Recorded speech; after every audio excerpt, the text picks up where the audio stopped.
There he is.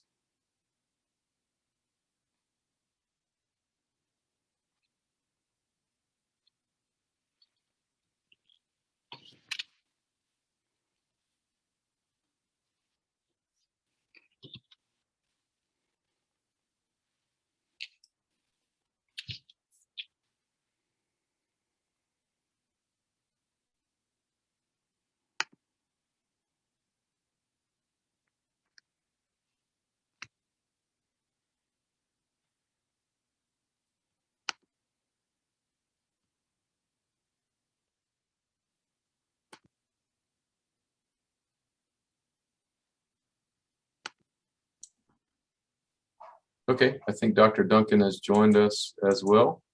And I think that was all for our team today. All right. Thanks everyone for coming. Brooke, what do you have for us? I'll go ahead. Thanks, Brooke. Yeah. First of all, I want to thank Esteban and everybody else for moving this thing back an hour. I appreciate that. That was very helpful to us and getting prepared and being able to give you guys as much information as you can today. So I do appreciate that. I'm going to share my screen. Oh, it looks like maybe I need permission. Yeah. 1 second.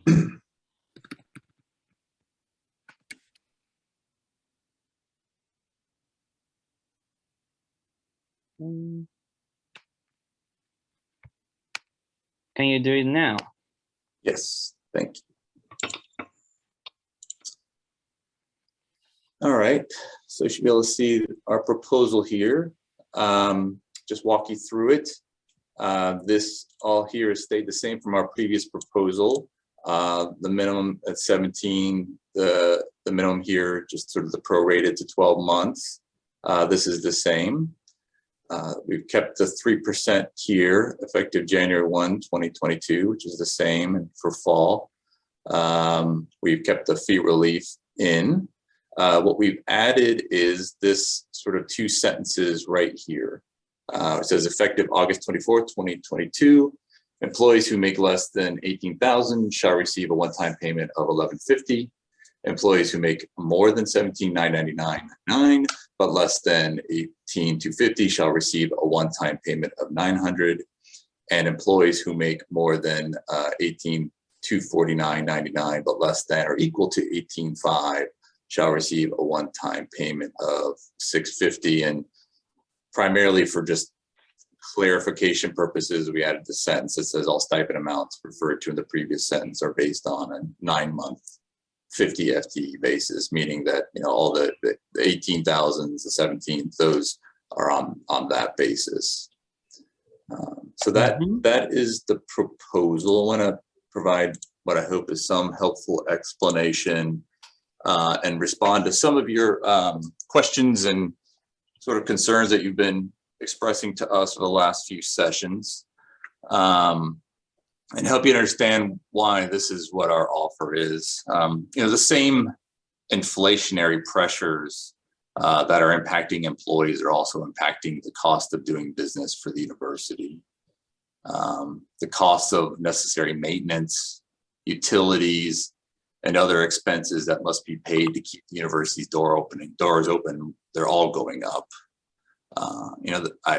Probably you're familiar with the fact that the state of Florida is committed to keeping tuition as is, which is admirable given that everything else costs more. But what this means to the university is that while other companies can increase, and we've seen them increase their prices to customers and to others to make up for increases in the costs of materials and operations, the university cannot. So as it gets more expensive to operate the university, it still only has one pot of money to spend on everything the university does. So all initiatives, programs, improvements, and expenses, including compensation for the entire of the university's workforce, they have to come from that one pot. And there are a lot of competing needs for a finite amount of money, and those needs grow larger as inflation has increased. The current requests for funds from across the span of the university far exceed those that the university has. However, The graduate assistants have the attention of the trustees. You have the attention of the president, the provost, the CFO. In fact, the CFO has regular calls with groups of graduate students now that are hopefully helpful and creating more transparency and understanding between the university administration and our graduate assistants. And the university does understand the importance of investing in graduate assistants, and it's committed to doing that. In addition to this proposal that we put on the table today, that commitment includes initiatives like improving the university's mental health services and making sure libraries have updated resources and materials that meet the academic needs of graduate students. Those resources are now more expensive than they ever have been. The UF's CFO is working with the dean of the graduate school to look at the total graduate student experience. So this includes looking at providing dissertation assistance, more academic and other services at increased hours, and funds for attendance at conferences that are not covered by other sources. Despite the limitation on funds and increased costs, UF's proposal today represents more than a 6% increase in the total compensation package for GAs. That is twice that of the 3% provided to all other sectors of UF's workforce. The additional one-time payments are in recognition of the concerns expressed by your members, including increased housing costs, both for on and off campus housing and other things like that. These one-time payments increased the minimum stipend for this year from $16,000 to $18,150, which is an increase of over 13%. And it's also intended to help those GAs that are within the close proximity of the minimum. The total package that UF is offering is worth approximately $7 million. We believe UF's Article 10 proposal today demonstrates a significant investment in graduate assistance. The intention is to keep investing in GAs. However, that investment must be done in a sustainable way, and under the current circumstances, it just can't happen all at once. So for that reason, this proposal is what we're offering, and this proposal is, at least for this bargaining session and where we are right now with regard to Article 10 and the continuation of what started as a reopener. This is the university's final offer on Article 10. So. Sorry, this is your final offer, even though we reopened this. We actually extended this for the second time. And can someone refresh my memory? When did we do that last time? We did that in March, right? So we would still have 90 days, but you're presenting us with this as a last proposal, right? Yes, that's correct. All right. On top of that, we are being offered 3% originally as a raise for across the board. The inflation is 8.5, and even though other groups may have received the 3%, we didn't receive it in former reopeners. So while the other groups have been getting raises across the board more consistently, we have not. And as we've expressed before, the inflation accumulated over the minimum that was established in 2017 would take the current minimum to more than 25. Else it's a pay cut. Else it's in real terms, a pay cut. An increase in nominal terms, a decrease in real terms. On top of that, correct me if I'm wrong, but we've gone through your financial updates and your total assets went from 4.4 to 5 billion. That means a 6.5 increase in real terms. So it's not that, even though there is inflation, your total assets are increasing not only in nominal terms, that would be a 14%, but also in real terms, your net position, which is essentially the combination of your expenses and incomes has also increased 11%, 11.53% in nominal terms, 3% in real terms. It went from 1.9 to 2.1 billion. The Florida legislature appropriations has also increased in real terms. It went from 435 million to 498 million. That means 14.48% in nominal terms. And we are talking about a 5.98% in real terms, just for the Florida legislature appropriations. You have record undergrad applicants. You went from 53,000 to 43,000 from the previous years. And this report includes the bulk of the pandemic, which is remarkable. You have record philanthropy fundraising of 562 millions.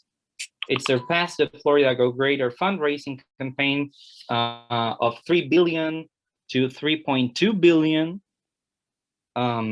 You have 861 million raised on research funds in 2021.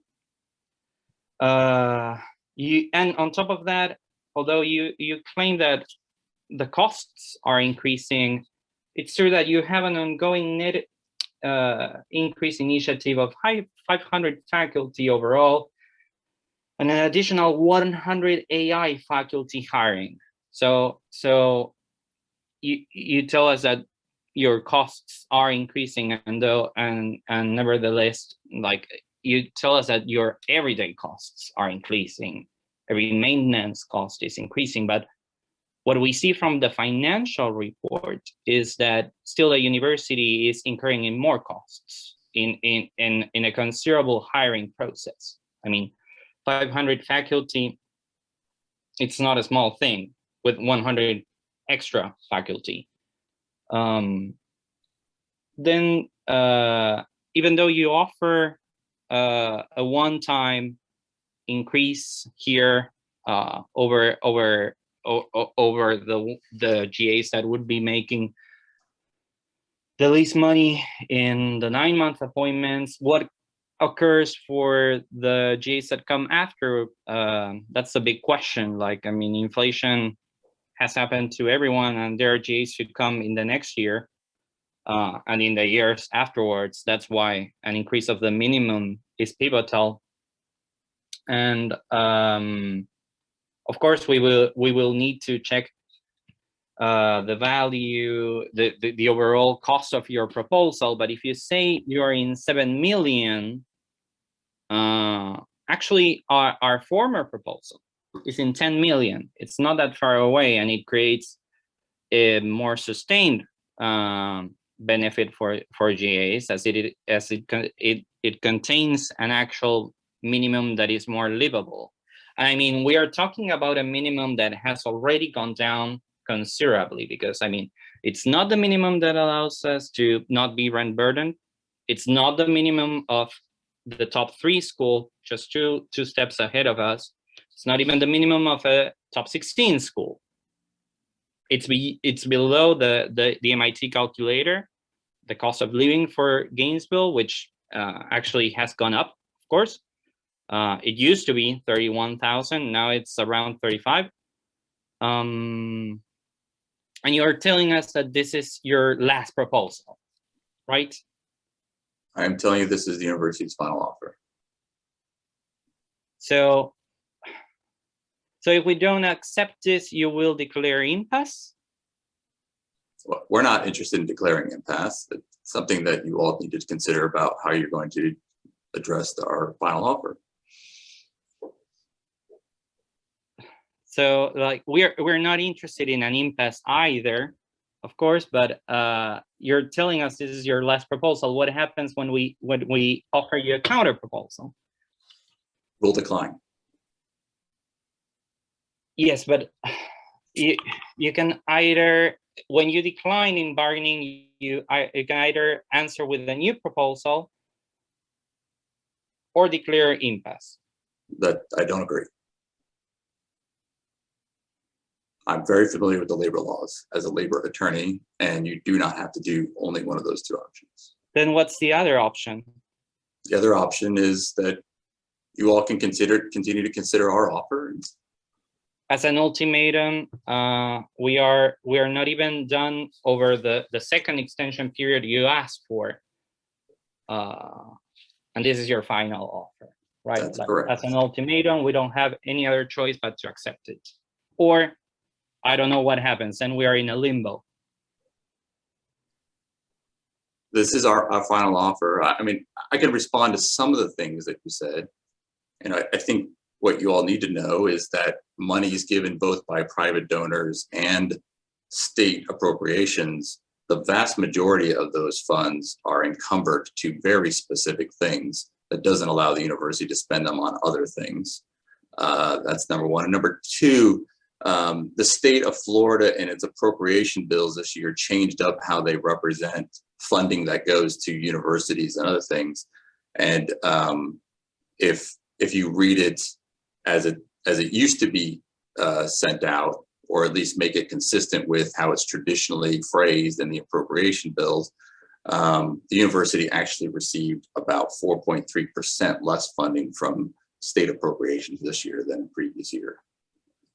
Can you provide us with the details of that aspect of the Florida appropriations bill? Because it would be very interesting.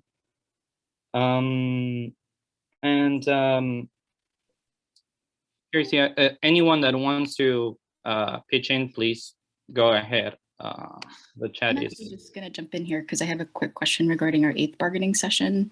Ryan, you mentioned that we had to take it on good faith that the university would provide further funding in the future or look into other options for funding and creating the infrastructure for raising graduate student stipends, but you're not able to provide that in writing. You're only able to provide the same exact counter proposal that we gave you last session and then no promise of future collaboration. It's like this or nothing. Is that the understanding? I got a little confused. Did you say that all we're able to offer is your counter proposal? This proposal that you're presenting right now is virtually the same as the last one from the last meeting, besides the one chunk that you added regarding a one-time payment. Is that correct? You call it one chunk. It's $1 million in value. One it's chunk, not significant. As in it does not substantially support graduate students in any way. This is a multi-million-dollar industry. It's a multi-million-dollar school. So the amount that you're proposing is truthfully a slap in the face. I'm asking if there's any way to set up any kind of infrastructure in the future. You say that we have a finite pot of money, which is truthfully, that's false. Like right now it's finite, but there are ways to create the infrastructure to further funding in the future. And you're saying that we have to take it on good faith that you'll do that, that the university will do that? The university is committed to doing that. I'm not sure if you're saying right, but where is that in writing? Where is that in writing that we're going to have funding in the future? Where is it that this is something that the university is dedicated to besides what you're telling us right here? It's in the statements of our board chair. It's in the statements of our president. That's what I can offer. One more thing. You mentioned the CFO, but the CFO has been keeping, as you say, conversations with GAU, but not about stipends, not about salaries, because he said this is ongoing bargaining. Correct. So again, like you bring the CFO, but for the purpose of this particular negotiation, it's way beyond the topic. The other thing is, I don't agree with that. I mean, if the CFO couldn't discuss salaries with GAU representatives, what is the particular aspect in which the discussions with the CFO pertain this negotiation? As I said, it goes to the university's overall commitment to graduate assistants and graduate students and funding that they're putting into all areas, and not just into this particular. You mentioned commitment, but like we showed you more than 180 days ago a survey of 1,000 people that actually told you that 29% couldn't buy groceries. I mean, and here is your proposal after 2 extensions with a minimum that means virtually a cut in pay. And you say that this is your last proposal, that we have to take it or else there won't be another proposal. So, I don't think it's a cut and paste. I think it's a no, this is significantly a cut in more. pay. Like, look at the minimum, transfer it to the CPI. I mean, there is no doubt. Like, I mean, it has to be a minimum of $25,000. Else it is a cut in pay. It's a cut in real terms. Okay, I just again, for the record, I disagree. I mean, I understand your perspective. No, excuse me, but it is not my perspective. It's math, and it's a CPI calculator. There is one thing that is an increase in nominal terms, and another that is an increase in real terms. I'm a biologist. This is far beyond my area of basic expertise, but nominal and real term increases in a context of inflation is something we are all aware of. This is a cut in pay. It could be that perhaps only some, and we would have to run the numbers, only some of the employees that get this extra one-time payment may not be suffering a cut in pay in overall. I mean, at least for this month, for a while. But I mean, this is a one-time payment. This is not an ongoing commitment. Anyone else that wants to say something before we can go on caucus?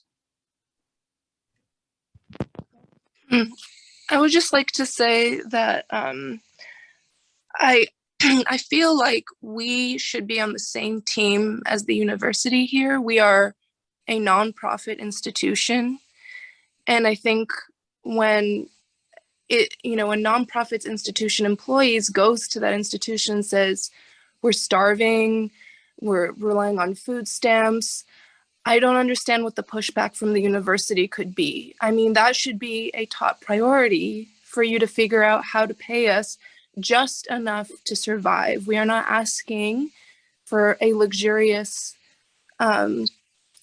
salary. We are literally asking for enough to survive. And as a nonprofit institution who should care about its employees, I just don't understand what the pushback is here. I mean, you should be ashamed to come back with something that is still below what every study says needs to be the minimum to survive in Gainesville. I think UF should be ashamed of itself. Just for a reference, the total proposal cost of our last proposal, which is 10 million. Like, I mean, if you're really in 7 million, we're not far away, but it's just allocated in a very different way. And the way in which we put it, it's sustainable for us in the future, and also for the university to be able to hire someone. It's 0.4% of the employee compensation and benefits. It's just that. It's 16% of the legislature increase, which was 63 millions. Just for a reference for what you said, Talia. It's indeed not very much. Anyone else before we go into a caucus? So I'm just, Yes, I came here a little late, but I'm just unclear what final offer means. I mean, what Ryan is saying is that they will not produce, I guess, another counter proposal to our counter proposal of today, which we will have one. Okay. and which strikes me a little bit because I mean this is the second extension, and I mean we have to bargain actively. That's part of Florida statutes too. You're offering a final proposal in the middle of our second extension that you asked for, which is not quite, I think, what bargaining actively might mean for Florida statutes. But yeah, that's the current situation. Well, also on top of, you know, how UF is treating us, I don't really understand why we are bargaining with a lawyer right now. This is not a legal dispute.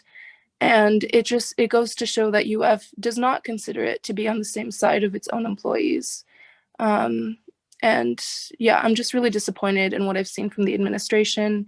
I don't understand why Ryan is in charge of talking with us. And I don't understand why they haven't put in more effort to you know, invest in its own employees. So. There is a raised hand, Risa.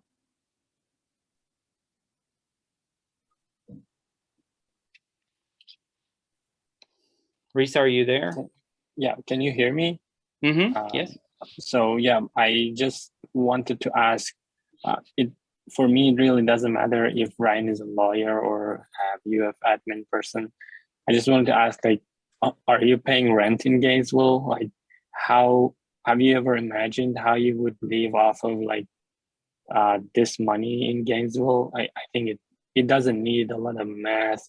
It doesn't need a lot of deep considerations. It's getting more and more impossible every day. I don't know how easier that can be said. That's all I have to say.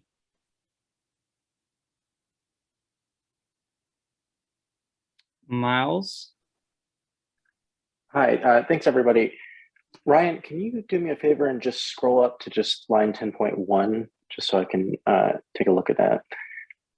Thank you very much.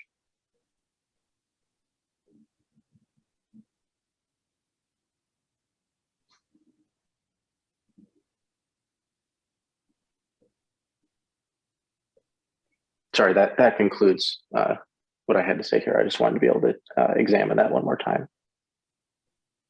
Michaela.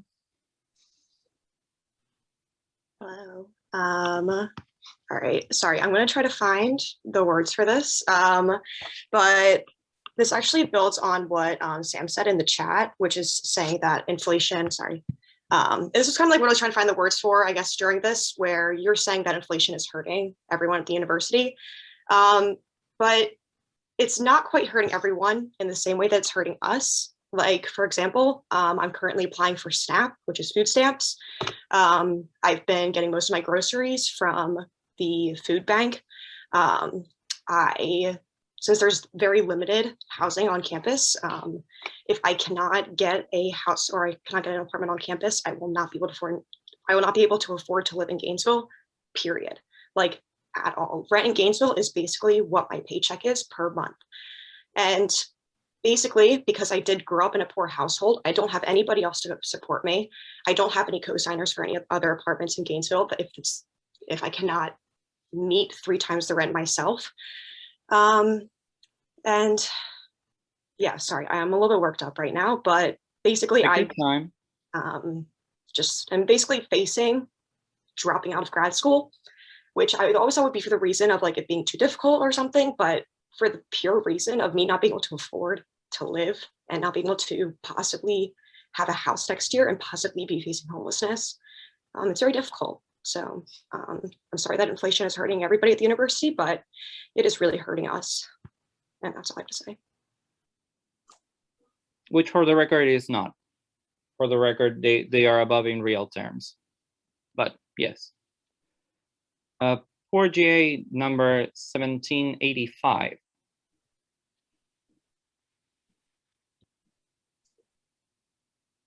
Are you with us?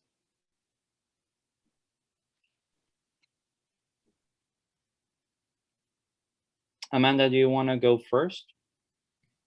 Yeah, sorry, I just realized that Before we go into caucus, I just wanted to kind of get my thoughts out because it seems like when we get back, Ryan has made it abundantly clear that we'll be talking to a brick wall. So I just wanted to speak directly to the UF administration and to Ryan yourself. Your counter argument barely changed. Your one-time payment does not cover a single month of rent. You spent a large portion of this bargaining meeting talking about how much it costs for the university to stay afloat and how inflation has affected it. This does not exclude graduate students. That issue affects us directly and exponentially as people who make the least amount of money at the university. The way that you describe university funding as finite is simply false. The university is constantly seeking donors and applying for state funds and grants. This fictional pot of money that you describe is simply not true. And it's the university not prioritizing stipend increases. It's as simple as that. We're building new $1 million football training facilities while most of us are applying for food stamps and fighting for the bare minimum. It's really shameful that this is our 9th bargaining session and we're still nowhere near a living wage. Raising the minimum by 1,000 is a slap in the face and it is a chunk of money. It's $1 million that's chump change to the university. It's just not fair. I rewatched our 8th bargaining session earlier this week and saw how tired you all looked talking about this. Nobody wants to go back and forth via Zoom, especially after 2 years in the pandemic of going back and forth via Zoom. And if you think that you're tired, I just want you to consider how tired we are. You mentioned that we have the attention of the Board of Trustees. We protested the Board of Trustees last week to support a higher graduate student salary and were laughed at. Administration leaving that building literally took photos of us and laughed at us, while other working class folks, bus drivers for RTS, UPS drivers on campus, the security guard for the alumni hall, all cheered us on and pushed us forward. Do you understand how problematic that is? We were laughed at for asking for help. We are the ones who are tired, and despite this, I can promise you that we will go back and forth as many times as we need to secure a living wage. We will not settle for this chump change salary increase. We want to live and we want to live comfortably. We want to be able to pay our bills and get our degrees, and these distraction tactics and finger pointings will not distract us. We are gaining traction. We have faculty support here, tenured faculty support, and it isn't just poor graduate students anymore begging for money. We are collective and we're not going to settle for this. It's not the department or the graduate students or anyone's responsibility to fund us besides the schools, and this change needs to come from the top. Thank you. Talking about faculty, we had a few messages from faculty left for us to show in the meeting. Chelsea, do you want to go ahead with your first message? Sure, let me just bring it up real quick. Let me know if you can share screen. I think I made you a co-host.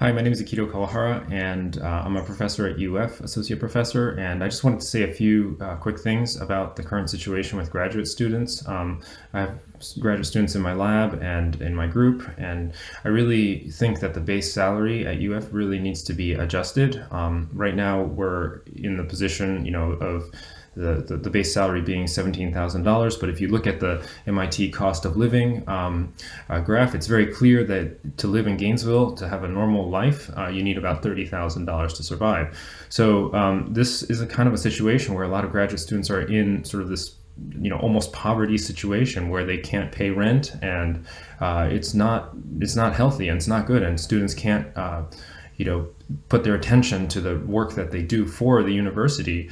And this also is not very good because it creates inequity, right?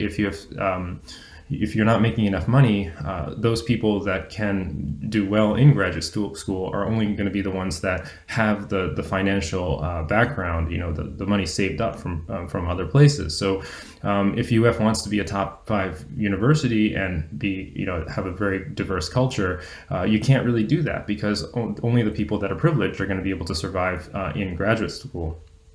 And there's also been some graphs that have been produced that have showed up online and things like this, and I think it's pretty shocking that UF is well under that graph of the norm when compared to other universities. So other universities, very small universities in the Midwest and places like this, are doing far better than University of Florida is. They basically pay higher, so in relation to the cost of living of that town or city.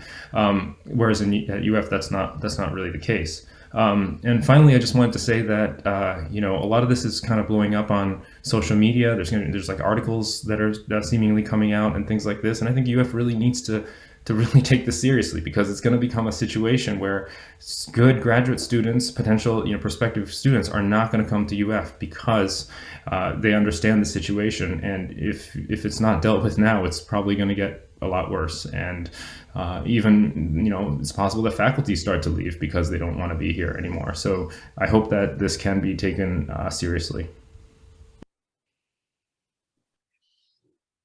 Thanks for that. Chelsea, we had someone else that had videos to show. Yeah, do we have Casey Pham if she's here? Yeah, I am. Okay. Let me see if I can Allow share me this. to give you the power. Okay, thank you.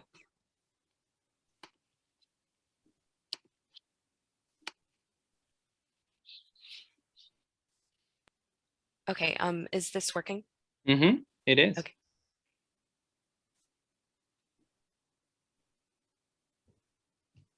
Hi, I'm Doug Soltis in the Florida Museum, and I want to provide my strong support for increased salaries for graduate students. This is not a new problem, but one that we have struggled to solve for decades.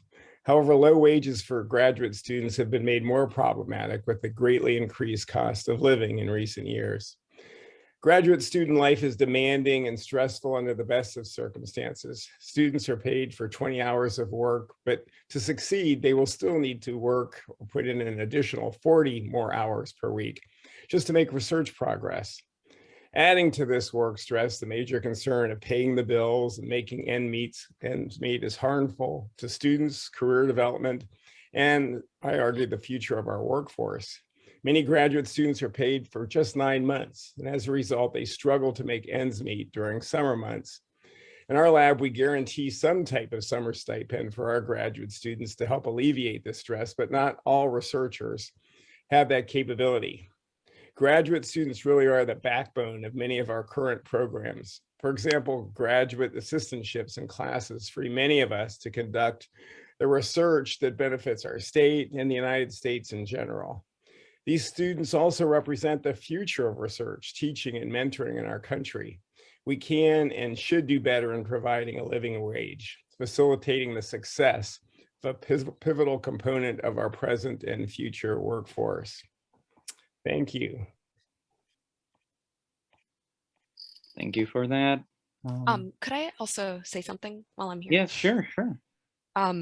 As somebody who was involved in our department's recruitment this year, I'm already seeing some of what Akito was saying in terms of students being put off by our wage. So we explained to them what the wage was, and they all had so many questions about it, the prospective students, and we had the lowest number of prospectives coming in this year as ever. And obviously, I don't know what their reasons were for turning down, but I think that there's definitely a correlation there that needs to be taken seriously, or else we're going to have to start, having less TAs for more classes and higher student to teacher ratios, which is going to hurt our top 5 status as well. Indeed.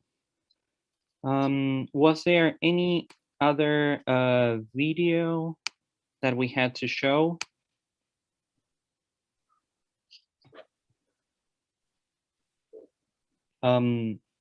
Just as a point regarding what you expressed, Ryan, that this is your final offer, and again, like, if someone might remind me, I think it was March 30th when the last the last extension expired. So that would give us April, May and June as a new 90-day extension that you requested. It is rather inconsistent with what the law requires of us to actually do good faith bargaining, to bargain in good faith by participating actively and trying to actually get to a sincere effort, make a sincere effort to get to some kind of agreement.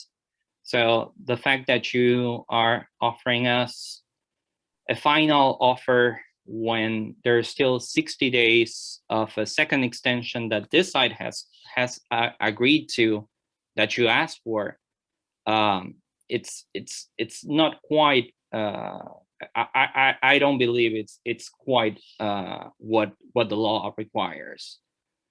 Talia, you had your hand raised for a long time. Oh yeah. So someone previously asked Ryan if he lives in Gainesville, and if he feels the same economic pressure that we do, and he never answered that. And I would like to pose that question again. How has inflation affected you, Ryan? I'm not going to talk about my personal circumstances of bargaining. Well, that seems pretty unfair given that we all have to talk about our own personal circumstances. And we do know that you make over $100,000 because it is published on the UF website. So I just want to keep in mind, everybody, this is the university's offer. This is not Ryan Fuller's offer. Personal attacks on me aren't going to help. It's not constructive. It's not professional. That's not an attack.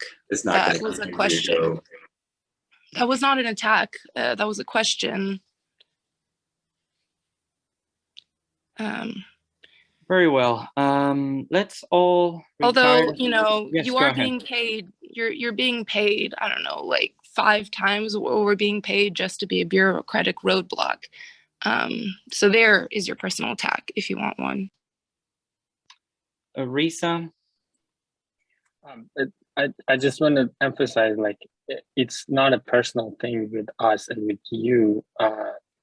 Clearly, we're not like intending to attack you personally, but we expect you to understand that the situation will impact us much more than what it will impact you or any other administration person because of the huge difference in the income. And I think it's a reasonable expectation for you to transfer this concern. But that's all. Thank you. Let us all go to the debrief room for a little bit and discuss our counter offer.